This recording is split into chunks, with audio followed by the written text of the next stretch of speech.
Chapter 4: A Disciplined and Safe Society. 1.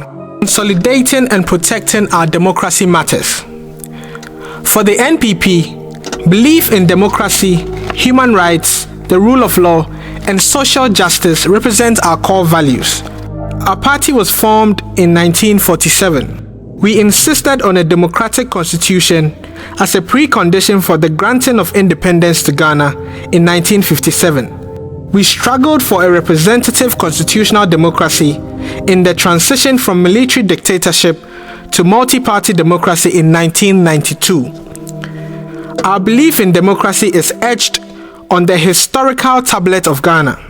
The Fourth Republic Constitution came into force in January 1993, and under it, 5 presidential and parliamentary elections have been held.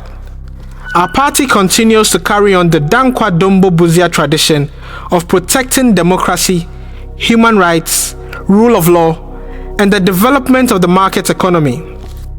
We are committed to a peaceful, stable, and democratic Ghana. This begins with peaceful, free, and fair elections. We shall continue our enviable tradition of advocating the enhancement of the integrity of the electoral process and calling for vigilance to protect the ballots of every Ghanaian. We have been successful in our uncompromising push for a biometric voter register and electronic verification at the polling station. As has always happened in the past, we will play our full part to ensure peaceful, free, and fair elections in 2012. 2. National security. There's a growing sense of insecurity in our communities. In our newly developing settlement areas and on our highways, Ghanaians are living under siege from armed robbery and other crimes. There is a deep and profound yearning for a greater sense of personal and public safety, security for all Ghanaians. Ability to enjoy our developing democracy depends upon our ability to protect it. The goal of our national security policy must be the preservation of our independence and sovereignty, our territorial integrity, our constitutional order, and our public safety. The security policy of a new NPP government will be to protect the rights of all citizens regardless of gender, tribe, ethnicity, language, religious, or political beliefs. All citizens are equal before the law. We will also seek the solidarity and cooperation of all citizens in defense of democratic values. Our party will continue to promote and protect fundamental human rights and secure the freedom and safety of communities across the country by increasing resources to prevent, detect, apprehend, and prosecute crime. The security agencies protect us against external and internal threats. They will receive the appropriate incentives to enable them to respond effectively to our growing security challenges. Incentives for the police, military, fire service, the immigration service, prison service, and customs division of the Ghana Revenue Authority will include more duty post accommodation and the promotion of home ownership schemes. Career development and progression will also be prioritized. 1. The armed forces. We will ensure that the armed forces possess the capacity to engage effectively in their core function of defending the territorial integrity of the country. However, the discovery of oil, illegal fishing, and drug trafficking in our territorial waters provide new challenges to our military. In anticipation of these, the NPP government provided the Ghana Armed Forces with 4 K-8 combat aircrafts, 4 M17 helicopters, diverse and various modern strategic equipment. The number of military and civilian vehicles and trucks and adequate kits were also provided. In that respect, we will continue to build their capacity to meet these challenges. We will provide appropriate remunerative packages to soldiers and civilian employees of the armed forces. It was, for instance, the NPP government of President Kufuor that instituted a new realignment of salaries and a pension scheme for the armed forces. We will continue to provide the armed forces with adequate and modern resources to enable them to meet their peacekeeping obligation, provide humanitarian services, including medical evacuation, and to participate in disaster relief. 2. The police. We are committed to ensuring every Ghanaian feels that there is security of life and property. Our economy and society flourish when people can act free from fear of crime. Our police officers form the front line in the battle against crime and disorder. Their work must be supported by a more efficient criminal justice system. Our police policy will be to enhance professionalism through better training, better resources, and enhanced conditions of service. We will increase police numbers and make the service more responsive to the public rather than the powers that be. We are committed to increasing police numbers towards meeting the UN standard of 1 police officer to 500 citizens. We will vigorously promote crime prevention. We will undertake the following measures: strengthen the Criminal Intelligence Unit of the Ghana Police Service to enhance intelligence-led policing. Make our streets and highways safer with street lights, CCTV, increased street policing, and better means of mobility and equipment. Enlist the public to cooperate with the police and report crime. 3. Criminal justice system. A society of opportunities requires a safe and secure Ghana. The impact of a lack of safety and security on the economy cannot be overemphasized. The criminal justice system will be reformed to respond to the increases in crime. The Akufo-Addo government will expand the Justice for All program initiated by the NPP. We will review and enhance the existing remand review project and introduce 3 other projects: the Sentencing Policy Project, the Prosecutors Project, and the Systems and Procedures Analysis Project. Sentencing Policy Project. The disparity in sentencing in our courts and the uncertainty of punishments are wrong. We will improve sentencing and introduce legislation that will bring efficiency into the sentencing regime. We will amend the Criminal and Other Offences Act to introduce non-custodial sentencing such as community service. The Prosecutors Project. This project will focus on enhancing training and facilities for public prosecutors from the Ministry of Justice and all other agencies of government who have been given the right to prosecute by the Attorney General. Guidelines for prosecutors will be implemented. Apart from lawyers, the right to prosecute will be conferred individually and not on institutions as is the case now. We will introduce special courses for prosecutors outside the Ministry of Justice at the Ghana School of Law. We will continue to allow for private prosecution of lesser offences. A code of conduct will be developed for prosecutors, and violation of this code will lead to the withdrawal of the right of the person to prosecute. The aim of this project will be to ensure speedy but fair trials. The Systems and Procedures Analysis Project. From arrest to detention or imprisonment and post-imprisonment, all aspects of our criminal justice system are in need of urgent review.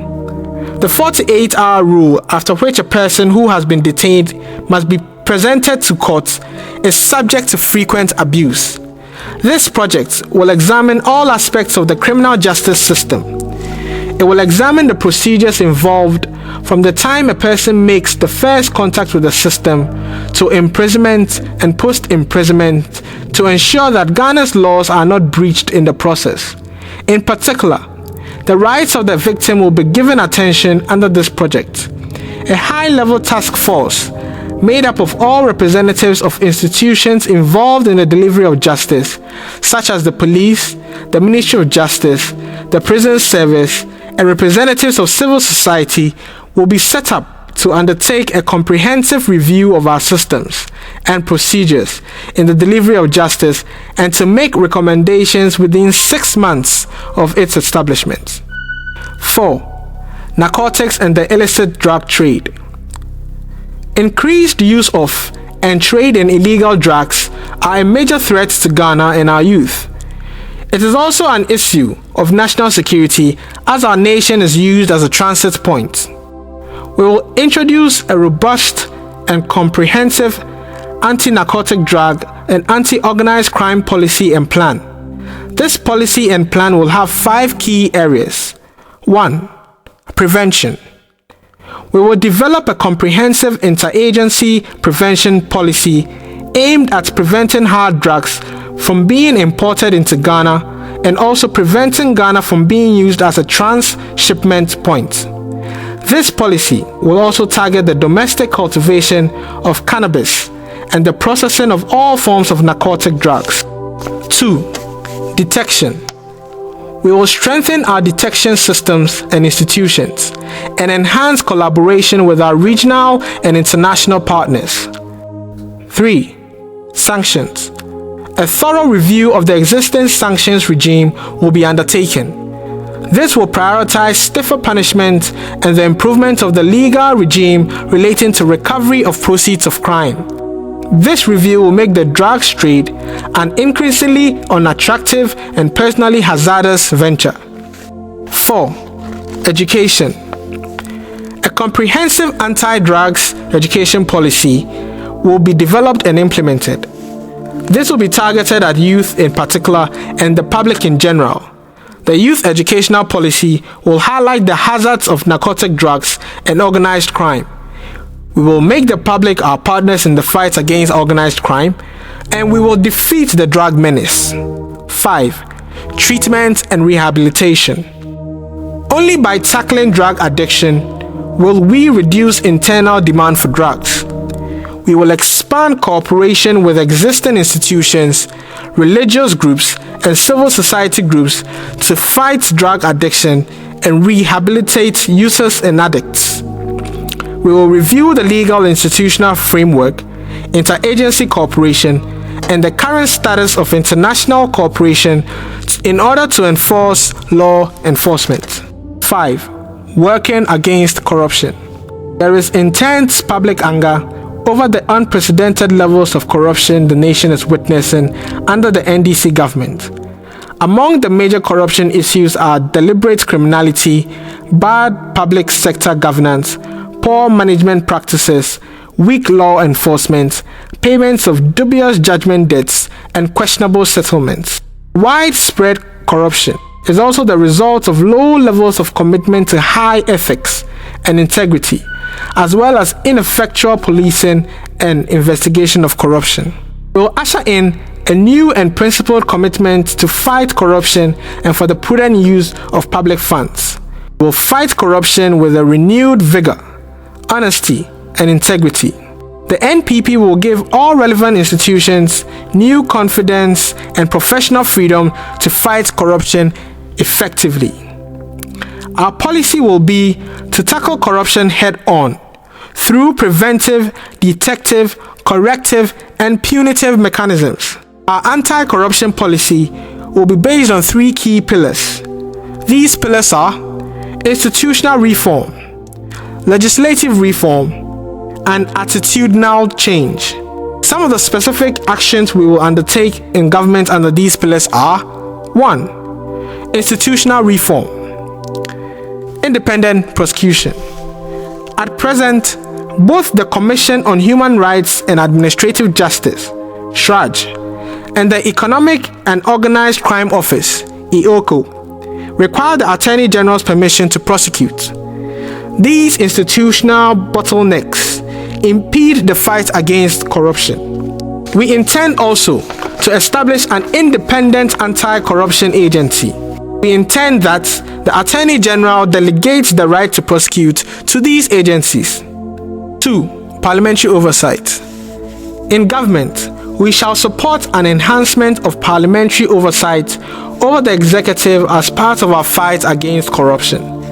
Furthermore, we shall require the Attorney General to report to Parliament on the potential liability of the state arising out of claims against the state. The Attorney General shall also report on judgment debts paid and those due and owing. This report shall be made every 6 months. 3. Assets Declaration Regime. The Akufo-Addo government will implement an effective assets declaration regime by fostering a working environment for asset declaration that includes the following elements. A. Effective monitoring of asset declaration by amending the law to require the Auditor General to publish periodically the list of all persons so required under Chapter 24 of the Constitution who have declared or defaulted. B. A list of appointees will be made available to the Auditor General. C. Sanctions regime for non-declaration within the stipulated time frame will include forfeiture of appointments in the case of political appointees. D. Parliament will be called upon to revisit promptly the issue of public disclosure. 4. Other institutional initiatives. We shall improve governance and management practices in the public sector to eliminate bad internal management practices, which are linked with corruption. We shall support and provide all institutions whose mandates cover anti-corruption with enhanced financial resources to recruit, train, engage, and retain a large number of technical personnel to investigate and educate against corruption. 2. Legislative reform. The legislative reform pillar will generally review the legal, regulatory, and institutional framework for anti-corruption to ensure that the necessary legislative reform to support the anti-corruption program is undertaken. In particular, the following will be done. Amend the relevant sections of the Criminal and Other Offences Procedures Act 1960, Act 30, particularly sections 239 to 257, to enhance the punishment for corruption. Introduce legislation to improve prevention, detection, reporting, investigations, and prosecution.